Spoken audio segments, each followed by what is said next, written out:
So, welcome to Jumbo IS and welcome to our lecture series called Daily MCQ Practice. In this lecture series, we cover a particular day's current affairs through a set of 4 to 5 MCQs. The idea behind this lecture series is very simple. We want you to revise your current affairs and we also want you to get the much needed MCQ practice from them. So, how about combining the two? Through this lecture series, you will be able to revise the current affairs and you'll also get the much needed MCQ practice for them because MCQ practice is very important for your prelims examination. It's extremely important. Now, 4 to 5 MCQs from the topic of current affairs on a daily basis might seem like little effort. But these 4 to 5 MCQs on a daily basis would add up to more than 1200 MCQs, and that too from the topic of current affairs alone. I'm not talking about static subjects like polity, geography, history. No, just current affairs. So make this lecture series a part of your daily routine. It should be a daily habit of yours because through this, you'll practice 1200 MCQs, which would come in really handy, really handy for your prelims examination. All right, enough of the introduction. Let's straight away jump into the lecture, starting with question number 1. Consider the following statements regarding India-Bangladesh extradition relationship. India and Bangladesh have an extradition treaty between them, which was signed in 2013. Under this treaty, the countries seeking extradition needs to provide evidence of the crime committed. This treaty does not allow refusal of extradition request under any circumstances. Okay, now look, India and Bangladesh used to share a deep relationship. All right.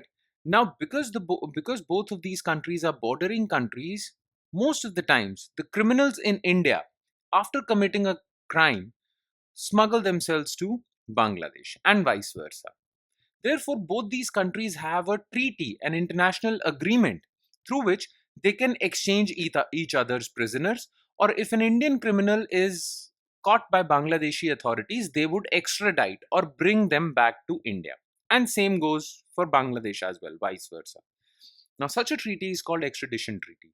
So, India can ask for a criminal under Indian law from Bangladesh, okay, under this extradition treaty. Now, this extradition treaty was signed in 2013, absolutely correct. Okay, and it was amended in 2016. Now, what was the amendment all about? Look, before the amendment, if India is asking for a criminal from Bangladesh, then India had to prove to Bangladeshi authorities the crime committed by that person. Okay, India had to show the evidence of crime, or else Bangladesh would reject that extradition request. Okay, but in 2016, that evidence requirement was done away with. Now India just has to produce an arrest warrant given by a competent court to Bangladeshi authorities, and they will return the criminal.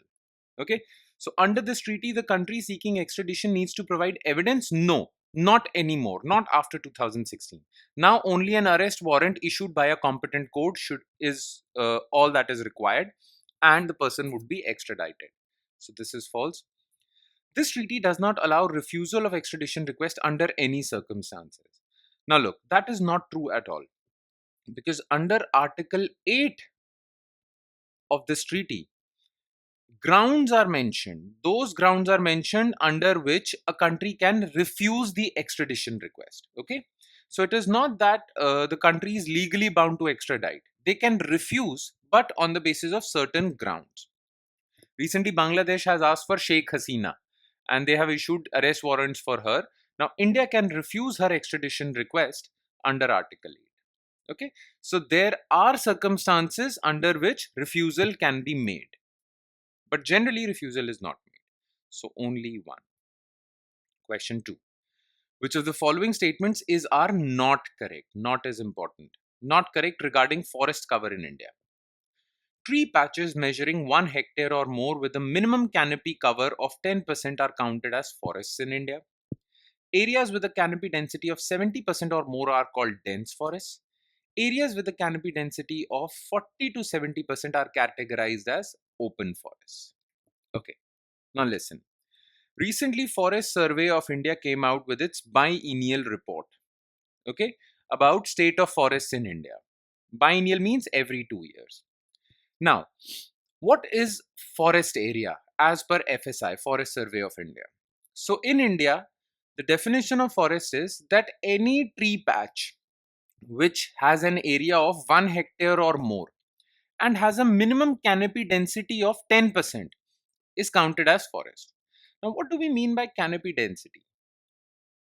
Okay, you see, whenever sun shines over a tree, it leaves a shadow area just below the tree, right? That shadow area is canopy area. Trees make shadows, right? So that shadow area is canopy area.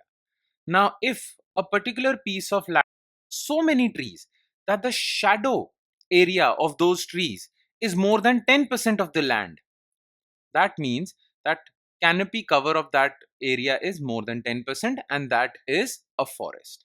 Okay, so canopy area means the percentage of area covered under shadows by trees. Okay, if that place has one tree, then obviously the canopy area or canopy density would be low. If it has many trees, then canopy density would be more. So forests in India are those areas which have a minimum area of 1 hectare and canopy density of minimum 10%. Absolutely correct. Now, if the canopy density of a forest area is between 10 to 40%, then it is called open forest. Okay. If the canopy density is more than 40%, then it is called dense forest. Okay. But dense forests also have two subcategories. If the canopy density is more than 70%, then it is called very dense forest. And if it is between 40 to 70%, then it is called moderately dense forest. Okay. So areas with canopy density of 70% are called dense forest? No, very dense forest. Areas with canopy density of 40 to 7% are called open forest? No, 10 to 40% are called open forest.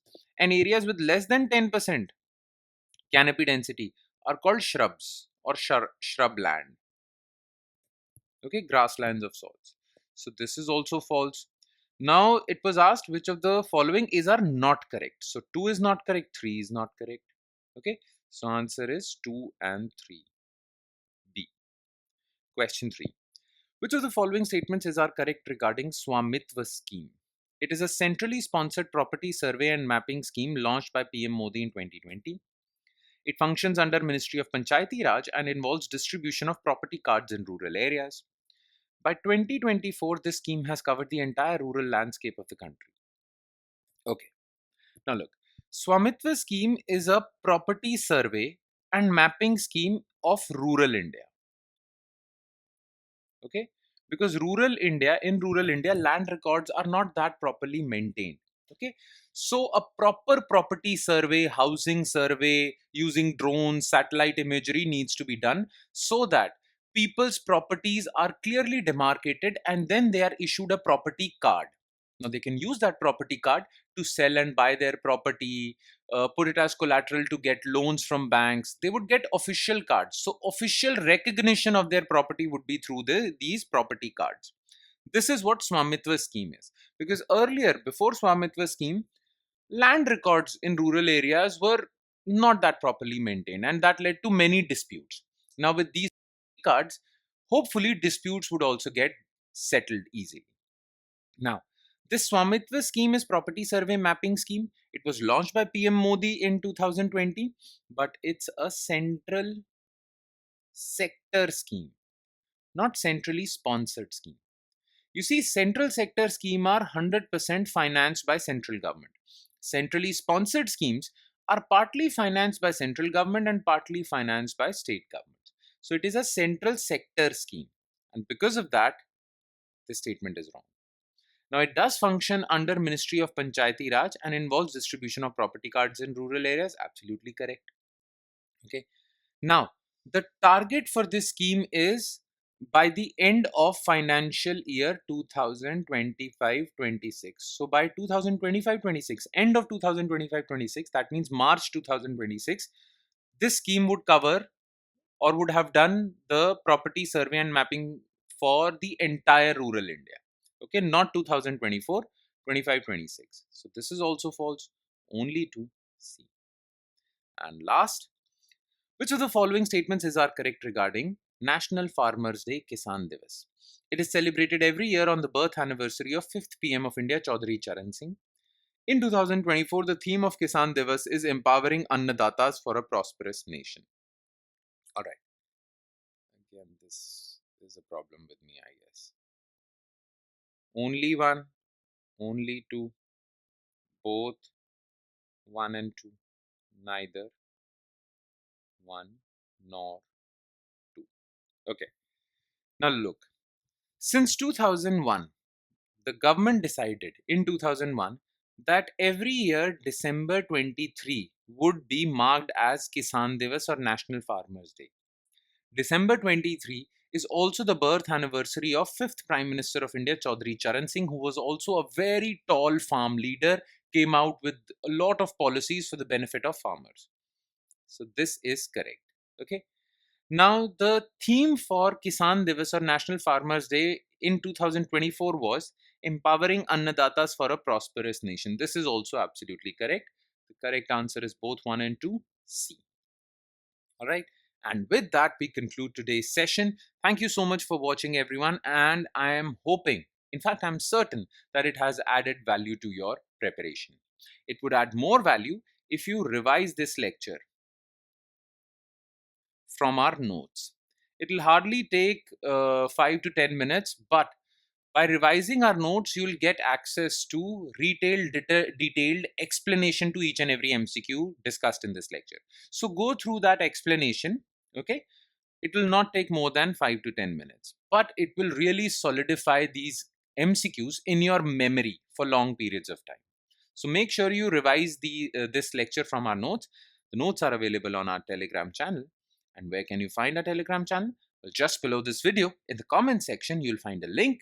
Just click on that link. It will take you to our Telegram channel, and from there you can download the notes for not just this lecture, but all the other lectures featuring on our YouTube channel. On that note, I'll be signing off. Thank you so much, everyone.